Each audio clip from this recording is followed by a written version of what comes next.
sends in a little bill. It was the white rabbit, trotting slowly back again, and looking anxiously about as it went, as if it had lost something, and she heard it muttering to herself, "The Duchess, the Duchess, oh my dear paws, oh my fur and whiskers, she'll get me executed, as sure as ferrets are ferrets. Where can I have dropped them, I wonder?" Alice guessed in a moment that it was looking for the fan and the pair of white kid gloves, and she very good-naturedly began hunting about for them, but they were nowhere to be seen. Everything seemed to have changed since her swim in the pool, and the great hall, with the glass table and the little door, had vanished completely. Very soon the rabbit noticed Alice as she went hunting about, and called out to her in an angry tone, "Why, Mary Ann, what are you doing out here? Run home this moment and fetch me a pair of gloves and a fan. Quick, now!" And Alice was so much frightened that she ran off at once in the direction it pointed to, without trying to explain the mistake it had made. "He took me for his housemaid," she said to herself as she ran.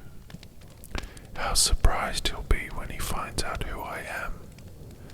But I'd better take him his fan and gloves. That is, if I can find them." As she said this, she came upon a neat little house, on the door of which was a bright brass plate with the name W. Rabbit engraved upon it.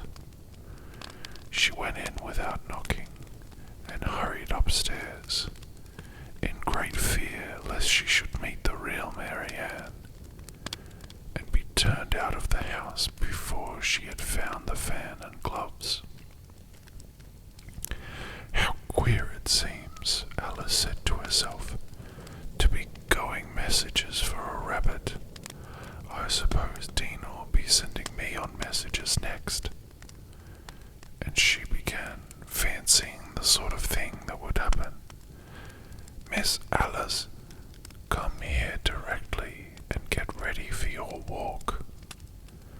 "Coming in a minute, nurse, but I've got to watch this mouse hole till Dina comes back and see that the mouse doesn't get out.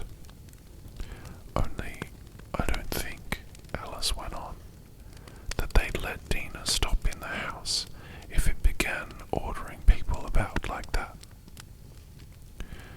By this time, she had found her way into a tidy little room with a table in the window, and on it, as she had hoped, a fan and 2 or 3 pairs of tiny white kid gloves. She took up the fan and a pair of the gloves, and was just going to leave the room when her eye fell upon a little bottle that stood near the looking glass.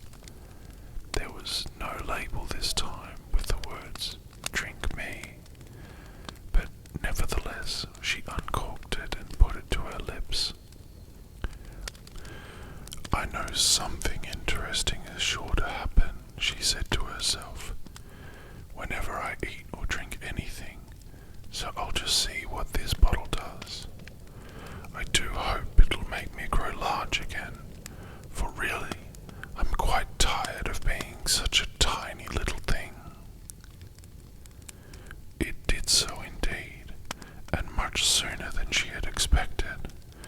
Before she had drunk half the bottle, she found her head pressing against the ceiling, and she had to stoop to save her neck from being broken.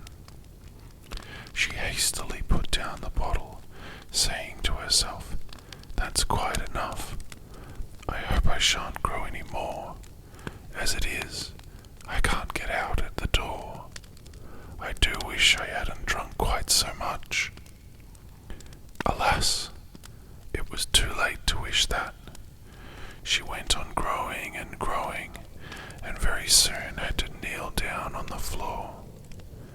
In another minute, there was not even room for this, and she tried the effect of lying down on the floor. In another minute, there was not even room for this, and she tried the effect of lying down with one elbow against the door and the other arm curled around her head. Still she went on growing, and as a last resource, she put one arm out of the window and one foot up the chimney and said to herself, "Now I can do no more. Whatever happens, what will become of me?" Luckily for Alice, the little magic bottle had now had its full effect, and she grew no larger. Still, it was very uncomfortable, and as there seemed to be no sort of chance of her ever getting out of the room again, no wonder she felt unhappy. It was much pleasanter at home, thought poor Alice, when one wasn't always growing larger and smaller and being ordered about by mice and rabbits. I almost wish I hadn't gone down that rabbit hole. And yet, it's rather curious, this sort of life. I do wonder what can have happened to me. When I used to read fairy tales, I fancied that kind of thing never happened, and now here I am, in the middle of one. There ought to be a book written about me, that there ought, and when I grow up, I'll write one. But I'm grown up now, she added in a sorrowful tone. At least there's no room to grow up anymore here. But then, thought Alice, shall I never get any older than I am now? That'll be a comfort, one way, never to be an old woman, but then, always to have lessons to learn. Oh, I shouldn't like that. "Oh, you foolish Alice," she answered herself. "How can you learn lessons in here? Why, there's hardly any room for you, and no room at all for any lesson books." And so she went on, taking first one side and then the other, and making quite a conversation of it altogether. But after a few minutes she heard a voice outside, and stopped to listen. "Marianne, Marianne," said the voice, "fetch me my gloves this moment." Then came a little pattering of feet on the stairs. Alice knew it was the rabbit coming to look for her, and she trembled until she shook the house, quite forgetting that she was now about 1,000 times as large as the rabbit, and had no reason to be afraid of it. Presently, the rabbit came up to the door and tried to open it, but as the door opened inwards, and Alice's elbow was pressed hard against it, that attempt proved a failure. Alice heard it say to itself, "Then I'll go round and get in at the window." "That you won't," thought Alice, and, after waiting till she fancied she heard the rabbit just under the window, she suddenly spread out her hand and made a snatch in the air. She did not get hold of anything, but she heard a little shriek and a fall, and a crash of broken glass, from which she concluded that it was just possible it had fallen into a cucumber frame, or something of the sort. Next came an angry voice, the rabbit's. "Pat, Pat, where are you?" And then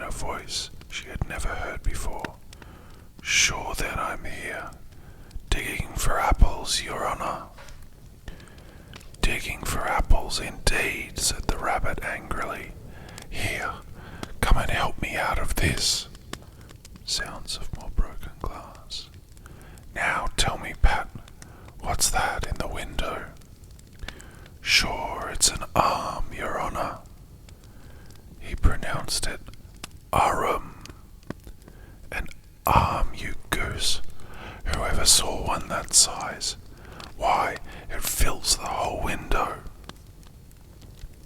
Sure it does, Your Honour, but it's an arm, for all that. Well, it's got no business there, at any rate. Go and take it away. There was a long silence after this, and Alice could only hear whispers now and then, such as, Sure, I don't like it, Your Honour, at all, at all.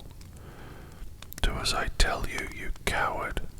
And at last she spread out her hand again and made another snatch in the air. This time there were 2 little shrieks and more sounds of broken glass. What a number of cucumber frames there must be, thought Alice. I wonder what they'll do next. As for pulling me out of the window, I only wish they could. I'm sure I don't want to stay in here any longer. She waited for some time without hearing anything more. At last came a rumbling of little cartwheels, and the sound of a good many voices all talking together. She made out the words, Where's the other ladder? Why, I hadn't to bring but one. Bill's got the other. Bill, fetch it here, lad. Here, put 'em up at this corner. No, tie them together first. They don't reach half high enough yet. Oh, they'll do well enough. Don't be particular. Here, Bill, catch hold of this rope. Will the roof bear? Mind that loose slate. Oh, it's coming down. Heads below. Crash! Now, who did that? It was Bill, I fancy. Who's to go down the chimney? Nay, I shan't. You do it. That I won't then. Bill's to go down. Here, Bill. The master says you're to go down the chimney. Oh, so Bill's got to come down the chimney, has he? Said Alice to herself. Why, they seem to put everything upon Bill. I wouldn't be in Bill's place for a good deal. This fireplace is narrow, to be sure, but I think I can kick a little. She drew her foot as far down the chimney as she could, and waited till she heard a little animal. She couldn't guess what sort it was, scratching and scrambling about in the chimney close above her. Then, saying to herself, This is Bill, she gave one sharp kick and waited to see what would happen next. The first thing she heard was a general chorus of, There goes Bill. Then the rabbit's voice alone, Catch him, you by the hedge. Then silence, and then another confusion of voices. Hold up his head. Brandy now. Don't choke him. How was it, old fellow? What happened to you? Tell us all about it.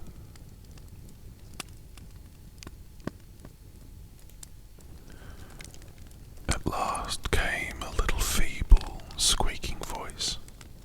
That's Bill, thought Alice. Well, I hardly know. No more, thank you. I'm better now. But I'm a deal too flustered to tell you. All I know is something comes at me like a jack-in-the-box, and up I goes like a skyrocket. So you did, old fellow, said the others. We must burn the house down," said the rabbit's voice, and Alice called out as loud as she could, "If you do, I'll set Dina at you." There was a dead silence instantly, and Alice thought to herself, "I wonder what they will do next. If they had any sense, they'd take the roof off." After a minute or two, they began moving about again, and Alice heard the rabbit say, "A barrowful will do, to begin with." A barrowful of what? Thought Alice, but she had not long to doubt, for the next moment a shower of little pebbles came rattling in at the window, and some of them hit her in the face. "I'll put a stop to this," she said to herself, and shouted out, "You better not do that again," which produced another dead silence. Alice noticed with some surprise that the pebbles were all turning into little cakes as they lay on the floor, and a bright idea came into her head. "If I eat one of these cakes," she thought, "it's sure to make some change in my size, and as it can't possibly make me larger, it must make me smaller, I suppose." So she swallowed one of the cakes and was delighted to find that she began shrinking directly. As soon as she was small enough to get through the door, she ran out of the house and found quite a crowd of little animals and birds waiting outside. The poor little lizard, Bill, was in the middle, being held up by 2 guinea pigs who were giving it something out of a bottle. They all made a rush at Alice the moment she appeared, but she ran off as hard as she could and soon found herself safe in a thick wood.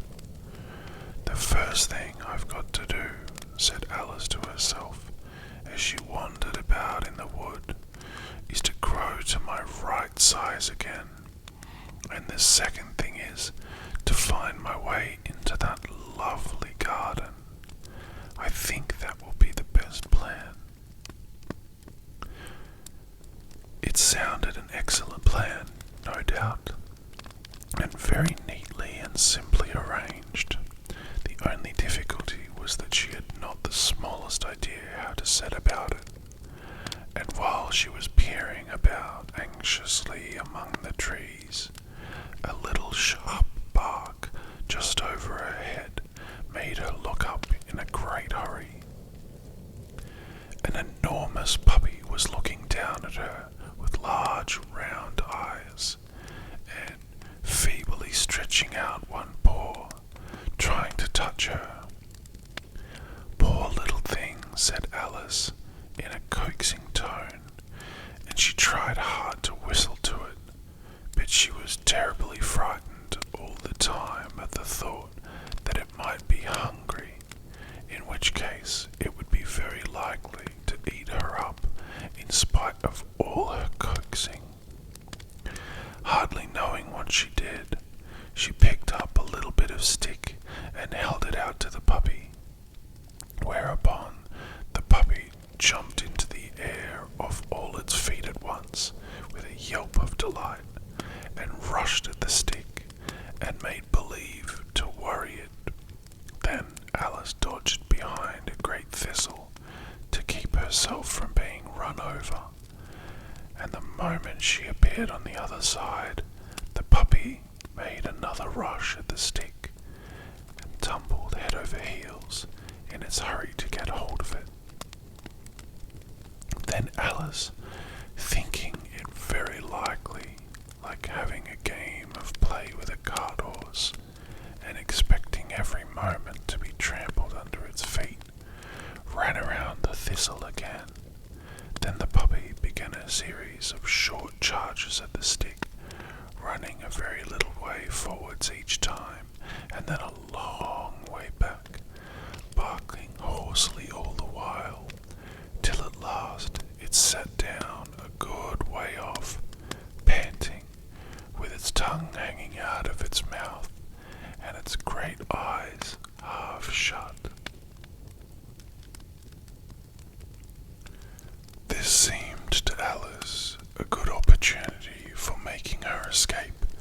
So she set off at once and ran till she was quite tired and out of breath, until the puppy's bark sounded quite faint in the distance. "And yet what a dear little puppy it was," said Alice, as she leant against a buttercup to rest herself, and fanned herself with one of the leaves. "I should have liked teaching it tricks very much, if I'd only been the right size to do it. Oh dear, I'd nearly forgotten that I've got to grow up again. Let me see, how is it to be managed? I suppose I ought to eat or drink something or other, but the great question is, what?" The great question certainly was, what? Alice looked all around her at the flowers and the blades of grass, but she could not see anything that looked like the right thing to eat or drink under the circumstances. There was a large mushroom growing near her, about the same height as herself, and when she had looked under it, and on both sides of it, and behind it, it occurred to her that she might as well look and see what was on the top of it. She stretched herself up on tiptoe and peeped over the edge of the mushroom,